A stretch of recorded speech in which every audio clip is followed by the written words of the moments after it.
दोस्तों, red bull आज दुनिया की सबसे बड़ी एनर्जी ड्रिंक कंपनीज में से एक है। लेकिन अगर आप ध्यान से सोचेंगे तो रेड बुल को इतनी सक्सेस कभी नहीं मिलनी चाहिए थी, क्योंकि एक नॉर्मल ड्रिंक के मुकाबले दोगुनी महंगी है और उसका टेस्ट भी अच्छा नहीं है। लेकिन उनकी सक्सेस का राज उनकी ड्रिंक नहीं है। रेड बुल कोई कंपनी नहीं बल्कि एक पूरा बिजनेस एम्पायर है, जिसके पास रेड बुल ड्रिंक्स के अलावा बहुत सारी स्पोर्ट्स टीम्स भी हैं और वो खुद भी अपना एक स्पोर्ट इवेंट ऑर्गेनाइज करवाते हैं। लेकिन रेड बुल की स्टोरी तब और भी ज्यादा इंटरेस्टिंग हो जाती है जब इसे इसलिए बैन कर दिया जाता है क्योंकि इन ड्रिंक्स में कोकेन पाई जाती है। क्या है रेड बुल की पूरी सच्चाई और कैसे कंपनी इतनी सक्सेसफुल रही, जानेंगे हम आज के इस वीडियो में। तो बने रहेगा अंत तक हमारे साथ। लेकिन वीडियो शुरू होने से पहले अगर आप इस चैनल पर नए हैं या आपने अभी तक इस चैनल को सब्सक्राइब नहीं किया है तो चैनल को सब्सक्राइब करना, बेल आइकन दबाना ना भूलें। रेड बुल की अगर हम सक्सेस की बात करें तो आज एनर्जी ड्रिंक्स का मार्केट $90 बिलियन से ज्यादा का है, जिसमें सबसे बड़ा प्लेयर रेड बुल ही है, जिसने 2021 में अकेले 980 करोड़ कैन को 172 कंट्रीज में बेचा था। आज ये एक प्रीमियम ड्रिंक जरूर है, लेकिन इसकी शुरुआत बहुत ही अलग तरीके से हुई थी।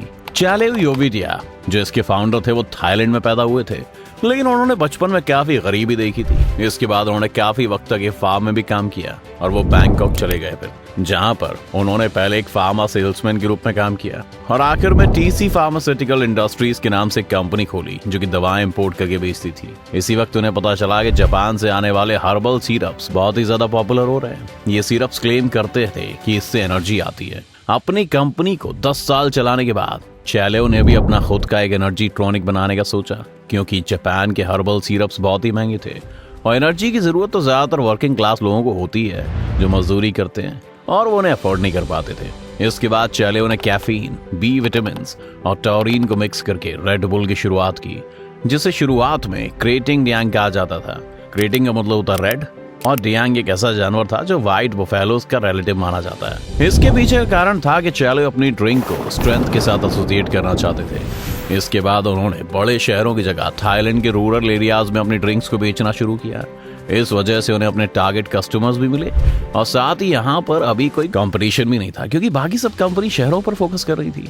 चैलेउ ने इसके बाद ट्रक ड्राइवर्स को फ्री सैंपल्स देने शुरू किए, जिसके बाद तो हर जगह रेड बुल की डिमांड बढ़ने लगी और फिर कुछ वक्त बाद उन्होंने थाईलैंड के martial art sports Muay Thai के मैचेस को स्पॉन्सर करना शुरू कर दिया। मार्शल आर्ट्स के साथ की एसोसिएशन से भी उनके ब्रांड को एक अलग पहचान मिली। 1980 तक ये पूरे थाईलैंड में काफी बड़ा हिट बन गया, लेकिन अभी थाईलैंड के बारे से कोई नहीं जानता था। और यहीं पर पिक्चर में आते हैं डीट्रिच मैचेस, जो कि ऑस्ट्रिया से थे। उन्हें अपनी बिजनेस ट्रिप के कारण दुनिया भर में घूमना पड़ता था। एक बार जब वो थाईलैंड के एयरपोर्ट पर काफी थके हुए थे, तब उन्होंने एक बार में जाकर कोई एनर्जी ड्रिंक मांगी। उन्होंने पहली बार क्रेटिंग को टेस्ट किया। इसके बाद पूरी प्लेन राइड में वो काफी एक्टिव रहे। अब उन्होंने इसे रेगुलरली पीना शुरू कर दिया, लेकिन उन्हें ये ड्रिंक सिर्फ थाईलैंड में मिलती थी और वो चाहते थे कि ड्रिंक उन्हें हर जगह मिले जहां वो जाते। इसके बाद डीट्रिच ने अपनी जॉब ही छोड़ दिया। वो थाईलैंड पहुंच गए और चैलेउ से मिले। उन्होंने उन्हें इस ड्रिंक को लेकर एक नई कंपनी खोलने के लिए कन्विंस कर लिया। दोनों ही लोगों ने इस नई कंपनी में 49% के शेयर्स लिए और बाकी 2% शेयर्स चैलेउ के बेटे को मिले। इसी समय इस ड्रिंक का नाम भी रेड बुल हो गया। 1984 में रेड बुल की शुरुआत के बाद वो उसे यूरोपियन मार्केट में टेस्ट करने के लिए भी ले गए, लेकिन ट्रायल ग्रुप्स ने कहा कि इस ड्रिंक का टेस्ट बहुत ही खराब है और ये कभी नहीं बिकेगी। लेकिन रेड बुल कभी भी टेस्ट के लिए थी ही नहीं, इसीलिए उन्होंने टेस्ट चेंज नहीं किया, बल्कि अब वो इसे बॉटल की जगह कैंस में बेचने लगे और साथ ही उन्होंने इसे एक प्रीमियम लुक देने की कोशिश की। प्रीमियम लुक के साथ उन्होंने इसका प्राइस भी डबल कर दिया ताकि ये सचमुच में कोई इंपॉर्टेंट ड्रिंक लगे। ये मूव रिस्की था, लेकिन जब 1987 में रेड बुल को फाइनली वेस्टर्न मार्केट्स में उतारा गया तो उन्होंने इसकी मार्केटिंग में कोई कमी नहीं छोड़ी। सबसे पहले तो उन्होंने इसे ऑस्ट्रिया की स्की रिजॉर्ट्स में बेचना शुरू किया। फिर वो इसे कॉलेज स्टूडेंट्स को फ्री में देने लगे और साथ ही इन स्टूडेंट्स को पैसे भी देने लगे ताकि वो पार्टीज कर सकें और उसमें रेड बुल को रखा जाए। इसके साथ साथ उन्होंने फिर कई सारे बार्स को भी कांटेक्ट किया, वहां पर फ्री में रेड बुल के फ्रिजेस गिफ्ट किए और बारटेंडर को कहा कि वो अल्कोहल में रेड बुल मिक्स करके नई नई कॉकटेल्स बनाए। इसके अलावा उन्होंने कई सारी लड़कियों को भी हायर किया जो यूनिवर्सिटी कैंपस में जाकर फ्री में ड्रिंक्स दिया करती थी। रेड बुल को यह सब इसलिए भी करना पड़ा क्योंकि शुरुआत में उनके पास टीवी एड्स पर खर्चने के लिए पैसा नहीं था, लेकिन इस स्ट्रैटेजी ने उन्हें कूल ड्रिंक बना दिया जिसे यंग लोग पीते हैं। रेड बुल ने इसके बाद एक साल में 10 लाख कैंस बेचे। अगले साल वो 20 लाख तक पहुंचे और तीसरे साल उन्होंने 40 लाख कैंस बेच दिए। लेकिन अब भी उनके लिए मेन स्ट्रीम एड्स मुश्किल थी, जिस कारण से उन्होंने दूसरी अपॉर्चुनिटीज तलाशी और देखा कि एक्सट्रीम स्पोर्ट्स जैसे कि क्लिफ डाइविंग या फिर off road motor bike races, 10 story motorcycle jumps, active volcano snowboarding को कोई कंपनी स्पॉन्सर नहीं कर रही है। उन्होंने फिर वहां पर स्पॉन्सरशिप करनी शुरू कर दी। इसी वजह से रेड बुल को अब एक्सट्रीम स्पोर्ट्स और रिस्क के साथ भी एसोसिएट किया जाने लगा, जिसने ब्रांड की इमेज को काफी बड़ा बना दिया।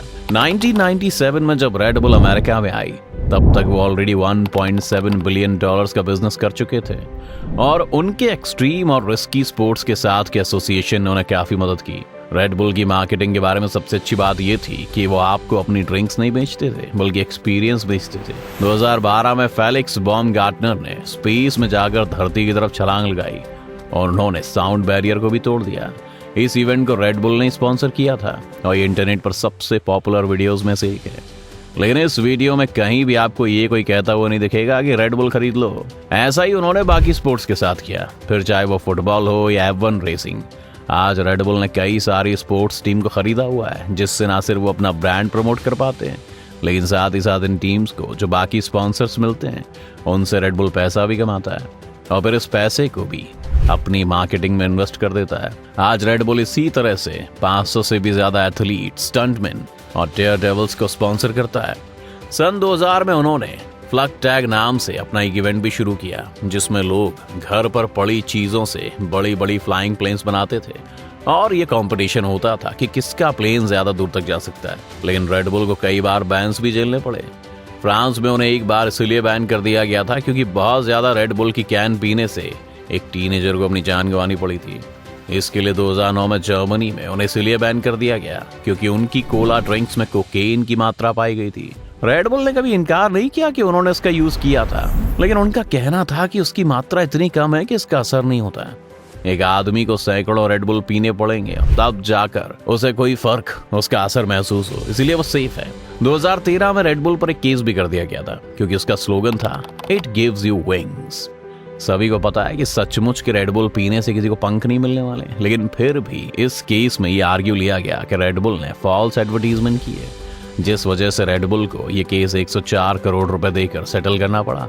और इसी का नतीजा है कि आप देखेंगे कि अब रेड बुल ने अपने स्लोगन में विंग्स की स्पेलिंग को बदल दिया है ताकि फिर कोई इन पर केस ना कर पाए।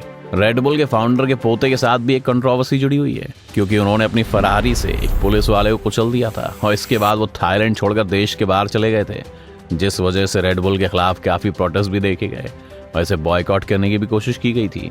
खैर, इस इंसिडेंट से पहले ही चैले जो उसके फाउंडर थे उनकी डेथ हो चुकी थी और अपनी मौत के वक्त वो थाईलैंड के तीसरे सबसे अमीर आदमी थे। इसके को फाउंडर डीट्रिच अभी भी ऑस्ट्रिया के सबसे अमीर आदमी है और ये कंपनी आज भी प्राइवेट है क्योंकि उन्हें कभी मार्केट से फंड उठाने की जरूरत ही नहीं पड़ी।